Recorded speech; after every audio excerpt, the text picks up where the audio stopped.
Y podemos mirar aquí, por ejemplo, si podemos apuntar quién de nosotros en algún momento ha sentido algo de esto, que no tenemos claridad de lo que debemos hacer. ¿Quién ha estado al frente de demandas incompatibles? Un departamento pide esto, otro departamento pide esto, otro. Para la clase tengo que hacer esto y para los directivos esto, otro. Son todos elementos del estrés del rol docente. Cuando estamos ante eso, es importante, por eso quería empezar por aquí, porque es importante que tomemos una pausa y digamos, estamos frente a un problema de salud psicológica que es importante.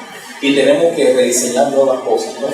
¿Y por qué se produce el estrés de rol? Y en nuestra conferencia, por la inadecuación de la conferencia con relación al tiempo y por el balance que existe entre la carga laboral y la capacidad real. Estamos hablando de 7 hábitos que debemos tener para ser altamente efectivos, que yo se los dejo en la bibliografía, pero es simplemente para que luego que estén leyendo ese libro se centren mucho en el capítulo de manejo efectivo del tiempo. Es el libro de Stephen Covey, 7 hábitos para lograr ser una persona altamente efectiva.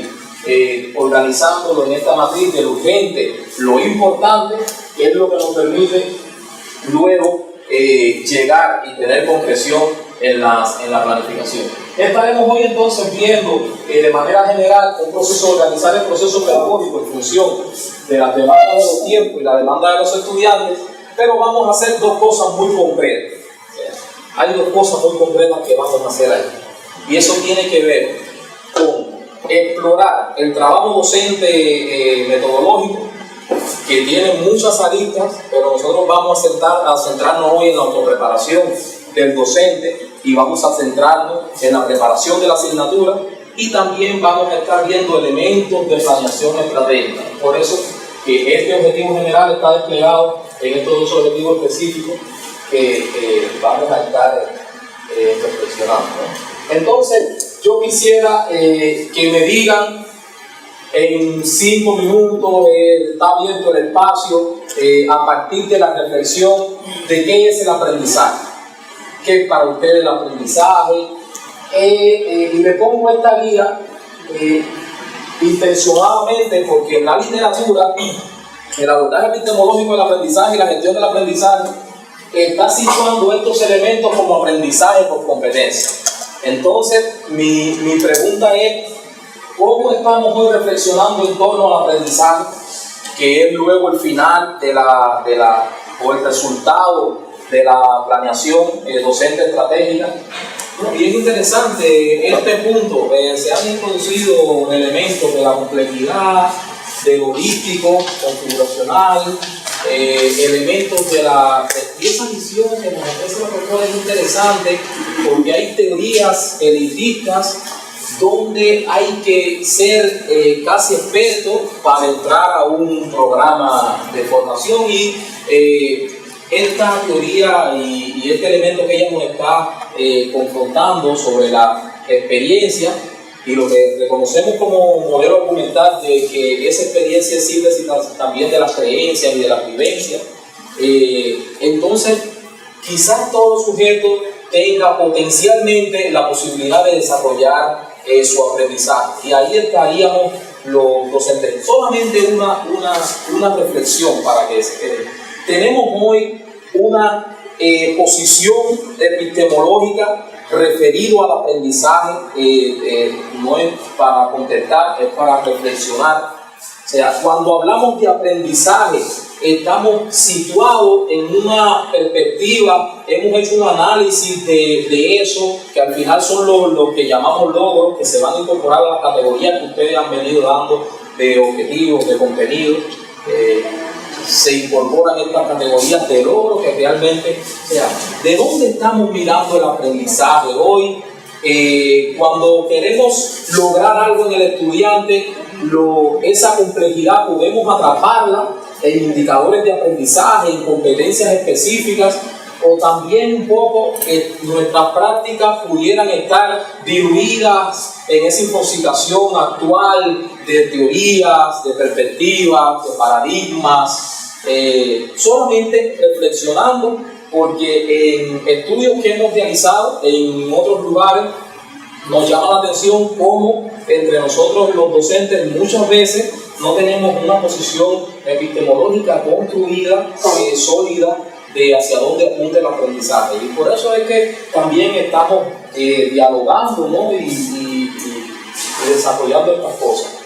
Vamos a entrar en tareas, en cosas técnicas que tienen que ver con el resultado de que tenemos que lograr hoy.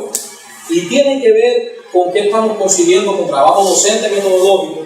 Luego ustedes tienen en la carpeta digital todos estos contenidos, pero miren, vamos a estar mirando hoy desde un artículo de la Nación Docente Estratégica del 2015 cómo estamos concibiendo el trabajo docente metodológico, y pues aquí yo no es mi práctica leerlo, si les subrayo, ahí les resalto cuáles son los elementos interesantes del trabajo docente metodológico, y ahí quisiera que ustedes tomaran nota porque vamos a empezar a transitar del trabajo docente metodológico como cuáles son estos tipos de trabajo docente metodológico, y hoy nos vamos a quedar en la autopreparación del docente y en la preparación de la asignatura, pero no quiere decir que sean los únicos tipos de trabajo metodológico, ¿no? Alguien de los que están aquí lo ve de esa manera acá en el Perú, exactamente de esa manera,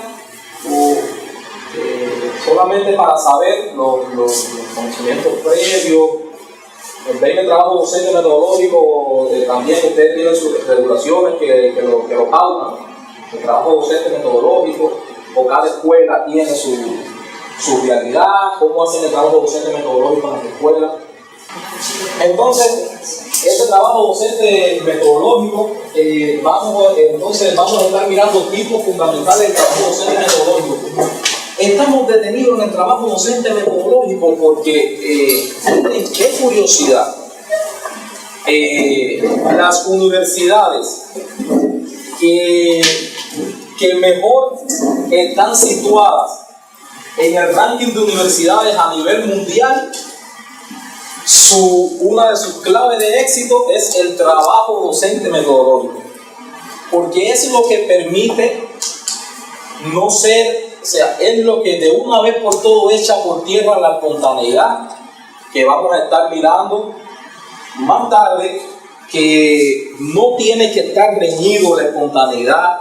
O sea, muchas veces nosotros decimos que somos creativos cuando somos espontáneos, y hay una espontaneidad que se expresa desde lo creativo, pero la creatividad no se construye de manera espontánea. Eso no es un juego de palabras, ahorita vamos a estar, ¿no? Pero miren cómo estos tipos fundamentales del trabajo docente metodológico, ahora vamos a estar nosotros como docentes construyendo nuestra propia práctica docente. Hoy nos vamos a estar reflexionando y vamos a estar centrados en la autopreparación del profesor y en la preparación de la asignatura. Entonces, esta multimedia se queda solamente en cada lámina, ustedes copian así las cosas que son puntuales, ¿no? Entonces, fíjense cómo hay otra forma de trabajo metodológico, pero en síntesis tienen la misma naturaleza en función de los objetivos de la institución. Ahora, ¿qué estamos entendiendo por autopreparación del profesor? Aquí hay un concepto interesante y yo quiero que ustedes miren qué pueden extraer de esa autopreparación del profesor. Miren que puedan estar ahí. ¿Qué les llama la atención, aparte de lo que está subrayado de pertinencia, optimización y impacto? Pero fíjense cómo la autopreparación del profesor tiene un elemento importante en la evaluación. Eso que ustedes ven subrayado ahí es lo que nosotros manejamos en Cuba como dimensiones de la evaluación. Y es lo que nos permite cerrar ese círculo que a veces nos tiene tan... que usted ahora mismo pone evaluación en internet y le bajan 1 millón de resultados en menos de un segundo. Y entonces, la práctica docente de lo que se trata, ¿conocen ese término sí de infoxicación? De infoxicación, de qué, sí, de alguien se adelantó, los invito luego a buscarlo. Alguien se adelantó por allá cuando el internet no era tan internet y dijo, en el siglo XXI va a haber tanta información que el reto va a ser cómo utilizar esa información. Entonces siempre nosotros nos estamos debatiendo. No se trata de dar una receta, porque si ahora mismo usted se para en internet, dice, bueno, trabajo docente metodológico y va a tener 1.000.000 de conceptos, sino esencialmente nosotros los docentes lo que se trata es de cómo promover un pensamiento estratégico para utilizar todas esas cosas que no nos alcanza la vida para leerlo todo, y lógicamente no debemos leerlo todo. Entonces, la pertinencia, optimización e impacto, luego yo le voy a estar hablando de la teoría holístico-configuracional, tiene que ver con el proceso de evaluación. Miren cómo lo concebimos de manera sencilla, y cuando lleguemos a la lámina se lo voy a aclarar más, ¿no? Pero nosotros estamos viendo el proceso en 3 grandes eslabones, y son lo que llamamos los eslabones del proceso de formación. Entonces, la teoría holístico-configuracional, ¿qué tiene? Esos grandes eslabones y tiene dimensiones y configuraciones. Para que entiendan, por ejemplo, dentro de los eslabones, vamos solo a detenernos ahí porque hoy no me corresponde clase de teoría holístico-configuracional, pero para entender todo este proceso, estamos observando el diseño. Cuando nos estamos autopreparando, estamos observando diseño. Ahí entra lo macrocurricular y lo microcurricular. Estamos viendo la dinámica, que ahí entra todo el proceso de motivación, participación, comunicación, autogestión, y estamos viendo la evaluación. Y lo importante de la autopreparación es que lo que dinamiza, lo que se logra con la autopreparación, la base es la evaluación, porque la pertinencia, optimización e impacto son los que cierran. Y luego les tengo una presentación con los indicadores de cómo evaluar pertinencia, cómo evaluar utilización y cómo evaluar impacto. ¿Ya? Entonces, preparación de la asignatura, fíjense cómo la preparación de la asignatura entonces tiene la lógica de cómo también nos vamos preparando, ¿no? Y ahí miren esa categoría. Ustedes conocen ya unas categorías. O sea, conocen la categoría problema como categoría de la didáctica. Cuando me refiero a categoría de la didáctica, estoy acá en problema, en objeto, en objetivo, en contenido, en método y en logros. Que entronca, se inserta con esto que estamos viendo de la categoría que ustedes tienen. Ahí solamente, después ustedes me dicen el secreto, pero solamente se integran 2, que ya están integradas en esas otras que ustedes manejan, ¿ya? Pero fíjense, la autopreparación, si vamos acá, tenemos pertinencia, optimización e impacto. La autopreparación tiene que ver con el cómo vamos logrando la relación entre objeto, objetivo y contenido, y así logramos impacto. Eso por la tarde vamos a practicarlo, ¿no? Es una teoría muy densa, pero es la invitación a cómo la autopreparación del docente empieza a ser mucha en la teoría ya se está hablando mucho de la autopreparación praxeológica, que no es más que esa práctica reflexionada, pensada, todo lo que nos enseñó Juan, y que definitivamente tienen un impacto en la práctica docente. Vamos a movilizarnos así, entonces en 2 pequeños grupos, esta parte y esta parte. Vamos a hacer 2 pequeños grupos y vamos, por favor, a hacer una tarea grupal, que es la que tienen. Pueden revisar su ruta,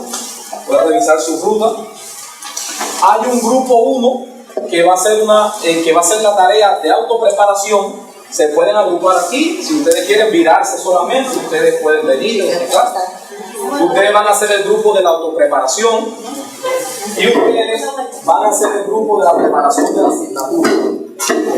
Bueno, nuestro grupo se llama, después de un arduo debate, ¿cómo llamarnos? Entre la divorciada, la soltera, nos llamamos Innovación.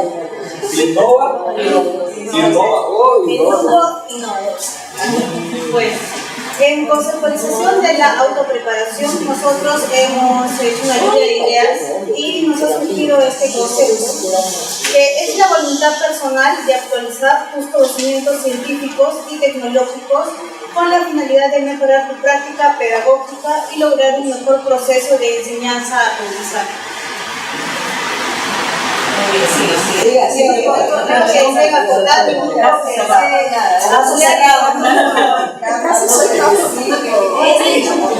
Tenemos las 3 ventajas de la autopreparación. Hemos puesto crecimiento personal y profesional, esto parte inicialmente, ¿verdad? Luego tenemos mejores resultados en el trabajo docente.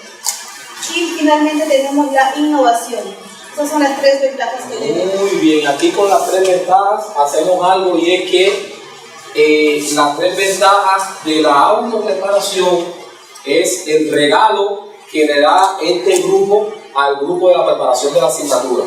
Entonces, este grupo le está regalando al grupo de preparación de la asignatura crecimiento personal y profesional, le está regalando mejores resultados en el trabajo docente e innovación. ¿Cómo se recibe eso? Un aplauso. Son esas ventajas que se reciben. Y entonces vienen ahora las claves. Tenemos 3 claves, que tenemos la primera como motivación intrínseca. Es decir, que va a partir con la motivación personal que tengamos frente a la autopreparación. Luego tenemos la investigación que tenemos que realizar para obtener todos los conocimientos necesarios. Luego tenemos el compromiso personal y social. Y finalmente la creatividad. Muy bien. Son 3 claves, y fíjense que la creatividad, pusieron de acuerdo la creatividad. Y excelente, porque fíjense que la tarea dice 3 claves y ellos han puesto creativamente 4 claves. O sea que ahí estamos. Yo pido un aplauso para este grupo. Entonces tenemos acá el grupo Amigos por Siempre.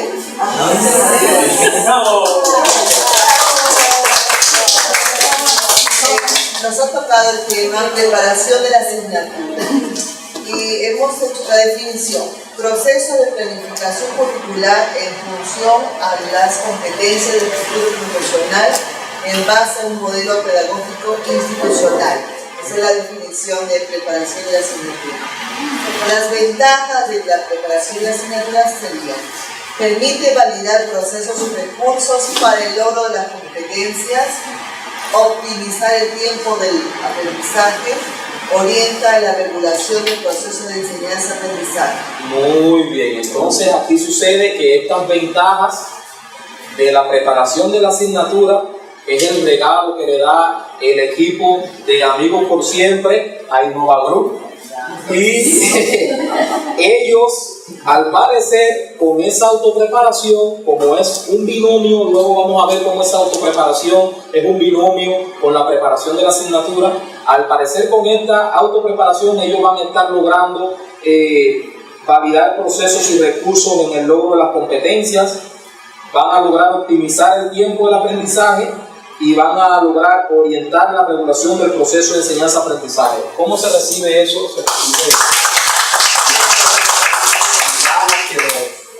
Las claves para una adecuada preparación serían conocer el contexto, conocer las características de los estudiantes, conocer el modelo pedagógico a aplicar y partir de las competencias a desarrollar. Importante conocer. Este equipo también ha puesto 4. Y un aplauso entonces. Miren, aquí entonces solamente subrayar. Yo después se lo para. Sí, yo se lo Miren, entonces aquí vamos a resaltar unas cosas, ¿no? Que tienen que ver, fíjense, y aquí hay un concepto interesante. ¿Cuál es el principal elemento motivador cuando alguien se desempeña en algo? ¿Qué es lo que más motiva a la persona? Adelante, bienvenido. ¿Qué es lo que mueve a alguien a trabajar? ¿Qué es lo que mueve a alguien a trabajar? La satisfacción. Los alumnos, compromisos, metas y también cuestiones ninja. Todas esas cosas son intrínsecas. Herbert, en su teoría del factor dual de la motivación, lo considera motivación intrínseca. Y también hay como dos grandes grupos de personas que se mueven más por lo intrínseco y personas que se mueven más por lo extrínseco. Ustedes saben que lo intrínseco también es importante. Ahí está el salario, ahí está la estructura de la empresa, la movilidad de la institución, pero las prácticas más trascendentes se desempeña a partir de la motivación intrínseca. O sea, la persona que ama enseñar, eso lo emana, eso lo refleja. Y ahí vamos a estar viendo un video de cómo sobrevivir en el aula. Entonces, de cómo vamos a sobrevivir, porque se expresa. Y entonces han puesto claves aquí interesantes que tienen que ver con la investigación. Y miren, a mí me sorprende esto porque muy pocas veces esto sale en un grupo. La gente hace sus prácticas docentes y solamente, o sea, como hay dos grandes dicotomías entre la docencia y la investigación, muy pocas veces la gente siente que para autoprepararse para su práctica docente tiene que investigar. Y es muy importante, y aquí ya se van adelantando cuestiones del diplomado de investigación, porque si ustedes están comprendiendo que esa práctica docente pasa por cómo investigamos, estamos distanciándonos y estamos logrando lo que llamamos en el docente una competencia competitiva, una competencia, una ventaja competitiva. Porque como lo que vamos a hacer, y en la tarde vamos a terminar con eso, parte no de manera espontánea, sino de cómo teorizamos eso, de cómo problematizamos esa realidad y de cómo finalmente lo instrumentamos. Porque la planificación de la docencia tiene que ser instrumental. Y otra clave que me llamaba la atención del otro equipo tiene que ver con conocer el contexto. Y ahí vamos a estar viendo, ellos también ponen conocer a los alumnos, no la característica de los estudiantes. Ustedes saben que el contexto, hay muchas teorías que están hablando hoy sobre todo de qué estamos asumiendo como contexto formativo. Y por allá hay un debate bien interesante, que es la perspectiva también de Tobón, de enfoque socioformativo. Y está un debate interesante en este equipo de cómo nosotros tenemos un compromiso, no solamente con nosotros mismos y con los estudiantes, sino de cómo esa práctica debe trascender a nuestro proyecto de país, a nuestro proyecto de humano, ¿no? Y entonces ese compromiso, cómo se va construyendo ese compromiso, me parece interesante. Pero fíjense que el contexto no es lo mismo que el entorno. Para muchas personas, la educación, por ejemplo, para mí esto puede ser un entorno o un contexto. Tenemos que pensar nosotros, para nuestras escuelas, ¿qué son para nosotros? Porque es de ahí que parte la motivación intrínseca. Si mi escuela es para mí un lugar al que me gusta ir al otro día, al que yo llego a la casa y estoy pensando que hay cosas, a que uno encuentra en el servicio la alegría, a que uno encuentra resortes motivacionales que solamente lo encuentra allí, eso deja de ser un entorno escolar Y esos significantes que están así aislados, que tienen que ver con alumnos, incluso con esta misma dinámica, empiezan a tener un sentido. Y es así que se convierte el entorno en contexto. Es la única manera de nosotros lograr que la práctica docente trascienda. Y nosotros preguntarnos, ¿estamos aquí solo por el salario? ¿Estamos aquí solamente? Enseñar para nosotros es una obligación. Cuando me paro en el aula, eso yo lo disfruto, no lo disfruto. Son cosas que tienen que ver con nuestro proyecto de vida. Y entonces aquí, la planeación docente estratégica, precisamente es el tema que entronca y vamos a estar moviendo. En esa planeación, fíjense cómo lo que hay entre autopreparación del docente y preparación, uno no puede estar sin el otro, ¿no? Yo me autopreparo para preparar la práctica docente. Fíjense que aquí ya no es solamente la asignatura, pero lo que hace que eso sea esencialmente distintivo y lo que identifica a un profesor es esto que está aquí. Esta reflexividad epistémico-praxeológica. ¿Por qué?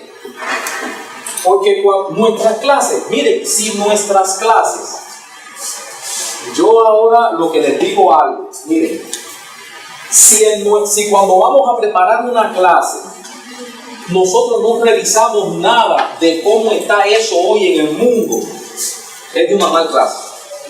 Una mala clase. Usted da clase de ¿y qué asignatura da allí? Metrología, hidráulica.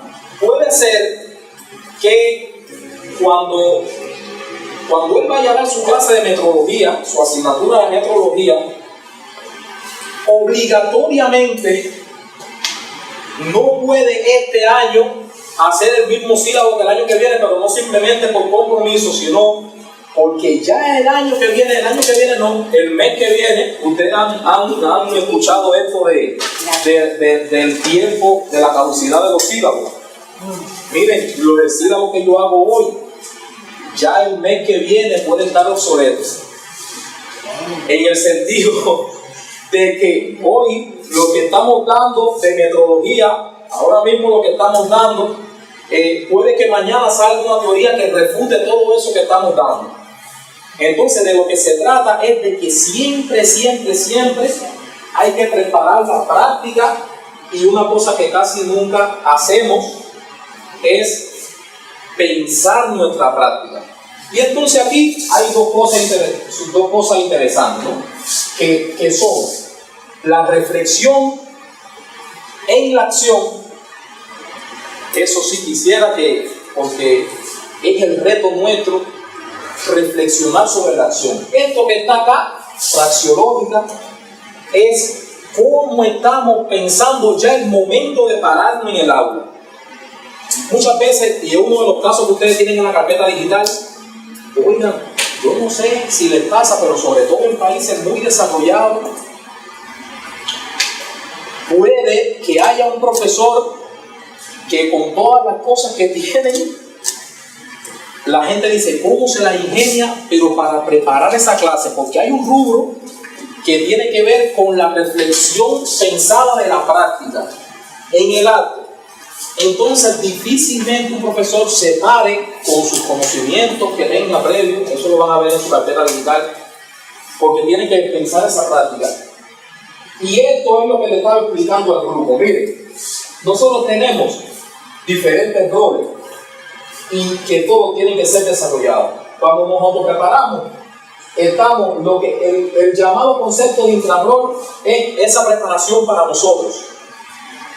Es esa preparación que tiene que ver con nuestra superación profesional y personal.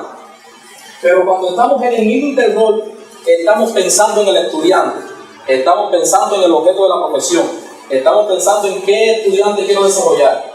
Y el extrarrol son elementos que apuntan directamente, pero ahí es donde estamos en los eventos, en las superaciones, que necesariamente en el mundo hoy se tienen que hacer, ¿ya? Y aquí de manera rápida, ¿cómo transcurre este proceso? Este proceso transcurre desde un reconocimiento y representación de la realidad hasta o sea, cuando vamos a preparar una clase, lo primero que hacemos es elaborar la realidad, reconocerla, hacemos una elaboración que fue esto que ustedes hicieron y después aplicamos eso en la docencia, ¿no? Miren, ¿cómo ocurre este proceso? Yo les quiero mostrar un experimento que hacemos en psicología, y es que, mira, aquí se cayó, yo se lo pongo por acá. Sí. Sí, no, ven. Venga por acá. Bien. Miren, acá ustedes tienen que abrir bien los ojos, abrirlo bien, porque aquí yo voy a estar evaluando cómo vamos a hacer algunas cosas. Y tiene que ver con los procesos del pensamiento. Para planificar estratégicamente la clase, nosotros pasamos por estos procesos del pensamiento, de análisis, síntesis, generalización y abstracción. Pero ustedes saben algo, lo que nos está faltando hoy en la docencia tiene que ver con la síntesis. O sea, muchas veces buscamos, ahora mismo me llaman de, no sé, de la UAR, de Lucil, para dar un curso. ¿De qué curso? De gestión educativa. Bueno, empiezo a analizar y voy a montar el curso y empiezo a buscar documentos, y eso yo no lo sintetizo en una lógica que me conlleve a armar una cultura de eso que voy a... Entonces, toda clase, nosotros decimos en la planeación estratégica que toda clase debe ser la transmisión de una cultura que el profesor ha interiorizado. O sea, cuando él me hablaba de algo, de algo por la paz. Cultura de paz y no violencia. Cultura de paz. Mire, para yo poder convencer a un público de cultura de paz, interesante ese propósito humano, yo tengo que estar apropiado de una cultura de paz. O sea, yo soy capaz de convencer a otro cuando yo estoy convencido. Y soy capaz de generar un aprendizaje en el otro cuando ya yo lo he aprendido. Que es nuestro, adelante, bienvenido, que es nuestro talón de Aquiles, en el mundo. ¿Qué nos está pasando? Estamos enfrentando, ahora mismo estuvimos revisando unos diseños curriculares en Italia, en España, en UNAM, en México, y lo que nos está pasando es que muchas veces tenemos que formar una competencia. ¿Qué competencia queremos formar, por ejemplo? La competencia de, díganme alguna de ustedes, la que le venga a la mente. Pensamiento crítico. La competencia de pensamiento crítico. ¿Y cómo pudiéramos diseñar esa competencia para que suene a competencia? O sea, tendríamos que hacer indicadores del comportamiento crítico. ¿Qué comportamiento crítico? A nivel comportamental, porque también lo que nos está pasando es que, fíjense, hay algo interesante, y es que la competencia se concreta en el desempeño. Pero ustedes saben, lo más importante es que cuando tenemos el currículum, tenemos muchas lagunas en cómo primero tenemos que desarrollar esas competencias en nosotros mismos. Y ahí están los debates con Tobón, que tuvimos ahora en el Congreso en La Habana. Estuvo Tobón, Roberto Corral, cómo el profesor, la competencia que va a enseñar, tiene que él tenerla. Porque para yo enseñar cultura de paz, yo tengo que apropiarme de una cultura de paz. Y apropiarme de una cultura de paz quiere decir, ustedes saben cuáles son las dimensiones de la apropiación de la cultura. Es la implicación, el compromiso y el sentido. Yo tengo que implicarme afectivamente con eso. La gente piensa que siempre cuando va y cuando está diseñando clases, ahí solamente se mueve lo cognitivo. Y al contrario, todo lo cognitivo entra por lo afectivo. Todo lo que yo aprendo entra por los afectos. Entonces, apropiarme de una cultura de paz, el que tiene la intención de luego llevar esa cultura de paz a las universidades, él tiene que ser un embajador de la cultura de paz, implicarse con eso. Implicación, compromiso y sentido. La implicación es más afectiva y el compromiso Puede haber compromiso normativo, compromiso de continuidad, pero la realidad, la esencia es que el compromiso es cuando algo empieza a formar parte de lo que quieres lograr en tu proyecto humano. Es ese compromiso con esa cultura de paz, es ese discurso que ya está en mí, que yo puedo entonces devolver. Y el sentido es la relación de la implicación del compromiso. Cultura de paz para mí, ¿qué es? Bueno, a lo mejor para una persona es esto, pero yo pensando en cultura de paz para el Ecuador, una cultura de paz. Y aquí yo escuchaba un debate interesante. Hemos crecido económicamente y la pregunta era, ¿y el crecimiento económico ha ido a la par del desarrollo humano en el Perú? Eran debates en este grupo. O sea, ¿cómo nosotros estamos promoviendo todo eso? Y la síntesis está, miren lo que le voy a poner. ¿Cómo hacemos síntesis? Y es una trampa del cerebro humano.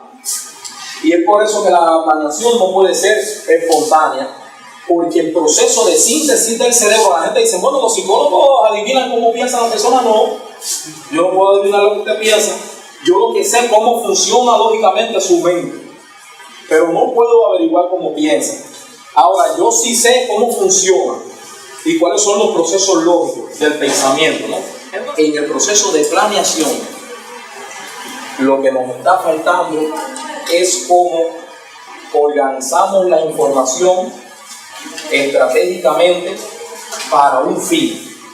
Entonces, si ese ejercicio, si tuviéramos otro momento y tuviéramos claro, si yo le explico el fin y le explico cómo elaborar la ruta, entonces ustedes sin ver el ejercicio lo hacen. O sea, ¿qué quiere decir? Aquí estamos apuntando, porque ya vamos a entrar cuando entremos del receso en la planeación.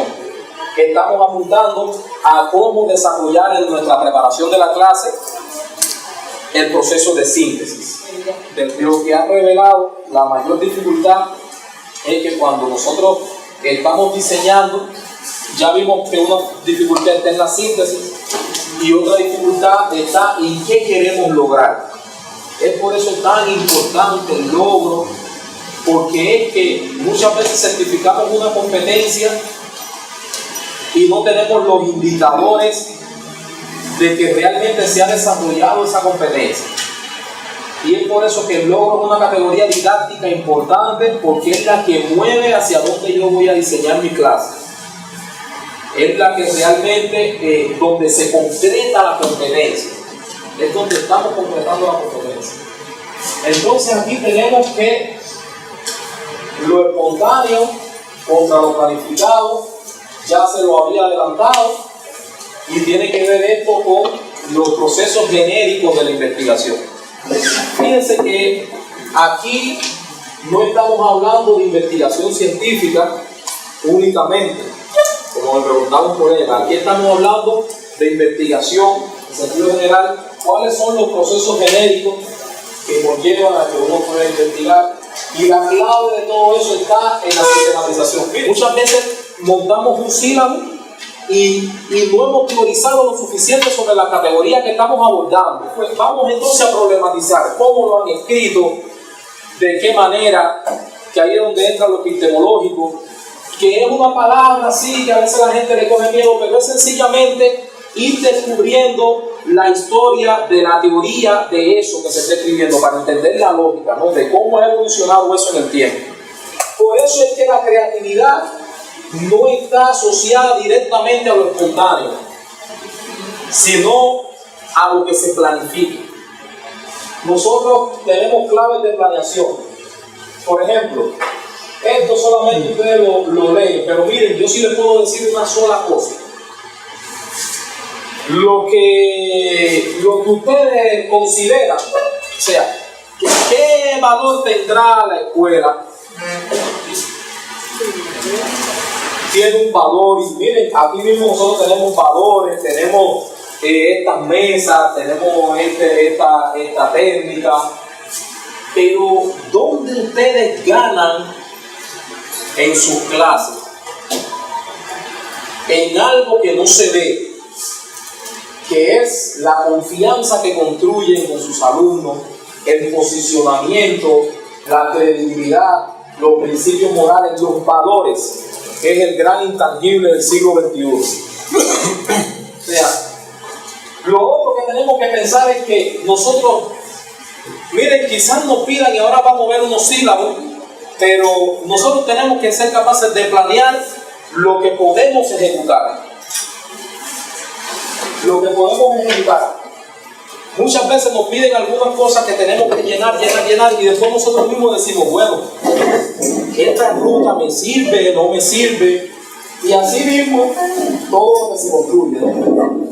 Funciones de la planeación. O sea, ¿qué funciones tiene la planeación? Eso ni le voy a pasar porque eso es archiconocido, pero pasa por planificar, organizar, desarrollar y evaluar. Y entonces, algunos elementos de reflexión, ¿no? ¿Cómo planificamos? ¿Lo hacemos correctamente? ¿Por qué lo hacemos así? ¿Podemos hacerlo de otra manera satisfactoria? Y aquí cosas que me dejo de Zabalza, ¿no? De planeación, un núcleo más teórico de planeación. Mira cómo planificar en docencia, lo que dice Zabalza. Esta bibliografía lo tienen en la carpeta digital. Lo que ocurre con la planeación educativa. Miren cómo ocurre la planeación docente a partir del CINDETEC. Cómo se da ese proceso entre la disciplina, la asignatura. Y aquí hay elementos claves de la planeación. Entonces, miren, ya cayendo en planeación docente estratégica, ya no en ese campo de la planeación general, sino en cómo estamos planeando nosotros, hay elementos que tenemos que tener en cuenta para nosotros organizar. Y que ustedes ya lo han ido relevando, ¿no? Miren, aquí es lo que les decía.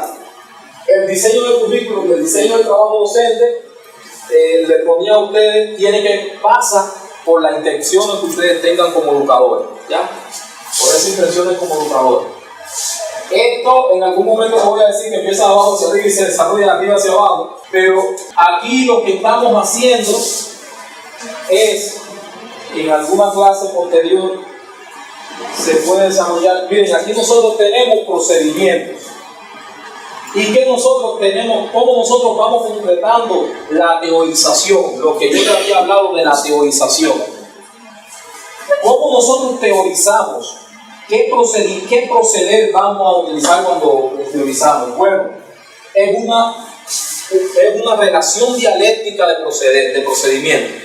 Pero para nosotros teorizar, tenemos que seguir el rumbo de la crítica y la reflexión. O sea, que son operadores epistemológicos. La crítica es un operador epistemológico. O sea, nosotros, y es lo que nos está pasando hoy, nosotros nos llenamos de información, pero no necesariamente teorizamos. ¿Entienden esa diferencia? Ahí está la ventaja competitiva. Porque la ventaja comparativa, que si yo tengo, por ejemplo, este saco, alguien puede tener este saco, y otra gente accede y compra este saco, es más efímera. La ventaja comparativa es efímera en el tiempo. Entonces, la ventaja competitiva, lo que hace el profesor de éxito, lo que hace que el profesor tenga realmente un impacto, es que empiece a hacer crítica y reflexión de la teoría. Una cosa es la indagación, porque es aquí donde se produce la sistematización. Miren. Y entonces vamos a pensar ahora, cuando preparamos la clase, teorizamos, empezamos a bajar cosas de internet, empezamos a revisar libros, o hacemos crítica de eso que revisamos de internet, reflexionamos sobre esos libros. Es ahí donde se produce la sistematización, no es por la magia. Y la problematización, que es análogo, que es dialéctico con la teorización, ¿cómo se hace? Cuando la persona empieza a decir, bueno, todo esto que estoy teorizando, lo tengo que transferir a otro lugar, y ya empieza a pensar en su aula. O sea, para yo poder preparar una buena clase, yo tengo que empezar a proyectar esas cosas que estoy teorizando y tengo que decir para qué me sirve y cómo llego ahí. Y es la magia que se produce. Es por eso que se produce problematización, porque la gente empieza a transferir hacia el contexto áulico, hacia el contexto del aula. La gente empieza a transferir lo que problematiza y luego tiene que instrumentar. Y aquí es donde está el método, la secuencia didáctica. Digo, bueno, yo todas estas cosas que tengo aquí para enseñar, déjame ver qué enseña usted. ¿Qué usted enseña? Quechua. Quechua, usted. Idioma nativo. Muy bien, idioma nativo. Entonces, si se lo va a dar a una persona que ni es de la sierra, ni es del llano, quiere decir que usted tiene que empezar a decir, bueno, ¿qué conocimiento le voy a impartir? ¿Cómo yo voy a instrumentar eso? Y ahí la magia está en que ese mismo quechua que usted enseña allá, a mí no me lo puede dar de manera igual. Y ahí empieza a nacer una secuencia didáctica. Porque cuando yo resignifico el contenido, y vamos a estar claros, por ejemplo, ¿qué sabemos del contenido? Que es una categoría. Cuando hablamos de contenido, ¿de qué estamos hablando? Para estar todos ahí. De conocimientos, habilidades y valores. Tenemos un profesor que decimos también valoraciones. O sea, si nosotros somos capaces de resignificar un contenido que vemos, que ya hemos teorizado, que hemos problematizado, y de resignificarlo hacia el aula, miren, ya ganamos la batalla. Y ahora vamos a pasar a la planificación de nuestras sesiones de aprendizaje. La gente a veces piensa que cuando sale del aula no hay aprendizaje. En Cuba este es el concepto de clase que se maneja. ¿Sabe? Hay diversas sesiones de aprendizaje. Hay diversas sesiones de aprendizaje. Miren, los que participan en un evento están en una sesión de aprendizaje.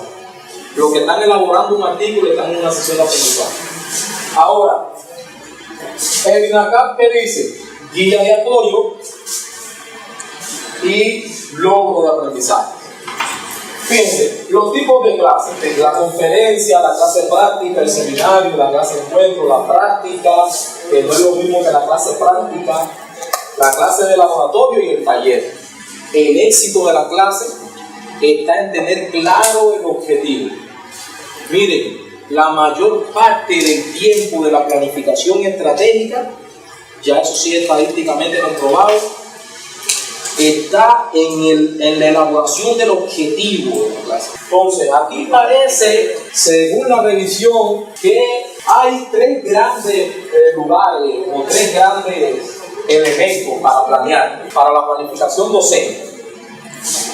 Se han puesto de acuerdo varios científicos en que para planear tengo que tener en cuenta al docente, tengo que tener en cuenta al alumno y tengo que tener en cuenta al ambiente socioeducativo o el contexto.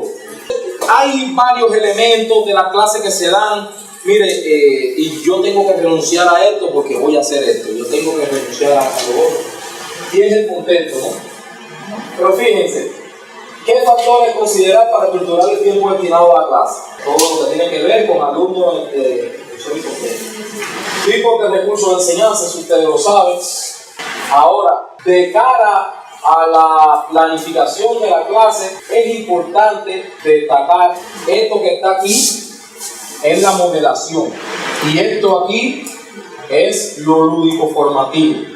Pero esto que está aquí son los materiales que solamente son significativos si uno reflexiona sobre ellos. Que están descubriendo que están descubriendo cosas, pero también que están haciendo, están expresando, se están divirtiendo, se están riendo a veces, pero a veces compiten. Quiere decir que lo lúdico formativo es la herramienta que tiene el profesor para garantizar que ese estudiante participe de manera activa en un descubrimiento, para que el estudiante sea protagónico en algo que realmente le interese hacer. Luego a todos les interesa a los niños Para lo lúdico formativo tiene que ver con la posición de disfrute del estudiante en eso que estoy aprendiendo. No hay una sola forma de planificar. Y no está mal una ni mal la otra, ni está, o sea, tienen sus potencialidades. UNIFE tiene su potencialidad de la Ruiz de Montoya, tiene su potencialidad de la UCIL. De lo que se trata es de nosotros tener conciencia y crítica para armar nuestra propia ruta como docentes, porque es la única forma de planificar y de lograr un aprendizaje significativo de nuestros estudiantes. Entonces, cuando nosotros decimos que ¿qué quiere decir que se define de arriba hacia abajo y se ejecuta de abajo hacia arriba? ¿Qué querrá decir eso? ¿Qué querrá decir eso? Dice que ejecutarse de abajo hacia arriba quiere decir que se ejecuta a partir del alumno. Y eso es un elemento importante porque la ejecución es el criterio de valoración real de la planificación. Nosotros, cuando planificamos, tenemos dos criterios de valoración. Hay uno real y uno potencial. El real es cuando podemos ejecutar realmente la clase con éxito. Y es interesante lo que ustedes nos han dicho de que empieza desde el estudiante. Quiere decir que para yo ejecutar algo, tengo que primeramente tener un diseño que tenga en su centro el estudiante, como él decía, pero que se define desde las interacciones que lo atraviesan, que es, ¿qué es lo que será? La carrera, el año, la disciplina, la asignatura, las clases, el alumno. O sea, la planificación de la clase tiene que tener muy en cuenta cuál es el modelo del profesional que queremos lograr. Con qué elementos protocolares puede tener una clase, que si ustedes se dan cuenta, estos son elementos formales que nos pueden ayudar a tener una idea, pero que solamente la planificación de la clase no se queda ahí, ¿no? Y aquí ven lo que decíamos anteriormente, o sea, objetivos, actividades y evaluación. Entonces entramos en estrategias didácticas, o sea, ¿qué podemos hacer para esto? ¿Cómo lo hacemos? ¿Desde dónde? Miren lo que dice que tiene que tener una clase de excelencia. Pero miren aquí de lo que estamos hablando, por ejemplo. Se lo pongo con toda intención, ¿no? Fíjense, clase de excelencia. La estrategia por etapas. Hay autores que esta etapa la consideran como parte de la clase y hay otros que la consideran adentro del aprendizaje, en el interaprendizaje, y otros que lo sitúan adentro del propio proceso de aprendizaje. Estos son métodos de enseñanza que ya ustedes han visto en módulos anteriores, y estos son aspectos relevantes que ya salieron en las cosas que ustedes hicieron. Estos son otros aspectos a tener en cuenta: elementos de interacción, la ambientación, los modelos de interacción, el clima emocional. Esto lo tienen así mismo en la carpeta digital, son la guía de trabajo para la planificación y optimización de la docencia. Y tenemos otras estrategias. Ya con esto vamos cerrando, ¿no? Ustedes van apuntando ahí qué cosas son interesantes, porque ya este es como el final de la propuesta teórica, ¿no? Entonces ahora le damos un giro a todo eso. Fíjense, ustedes nada más van apuntando, porque ahora vamos a formar de 2 a 4 equipos para ir conformando nuestras clases. Nosotros hemos encontrado como principales aspectos de la planificación de la clase: definir, seleccionar y proponer, ¿no? Definimos el propósito, los objetivos, contenidos y la metodología, relacionar las actividades con los objetivos, seleccionar las técnicas, recursos, medios y materiales, y proponer la evaluación para medir el logro de objetivos y competencias. La primera parte tenemos la intencionalidad, coordina la intención, el contenido, es similar, la metodología y evaluación. Aquí ponemos las diferencias. Florida principalmente focaliza el pensamiento crítico. Inglaterra va sobre la asesoría y Perú una metodología al mínimo, ¿no? Más simple.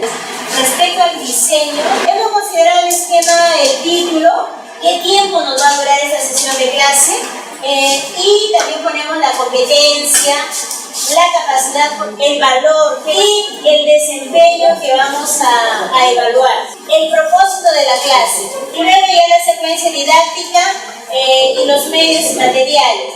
Dentro de los medios materiales, ¿qué es lo que vamos a necesitar para ir avanzando en nuestra secuencia, ¿no? Y en el inicio, la motivación, los saberes previos, la problematización y luego ya el desarrollo de la sesión en sí, ¿no? Al finalizar una evaluación y el maestro B considera cómo, en el momento de la planificación, cómo va a evaluar la sesión de clase, luego una reflexión de acuerdo a lo que hemos aprendido y también hemos considerado algunas actividades para la casa como para reforzar lo que se está aprendiendo.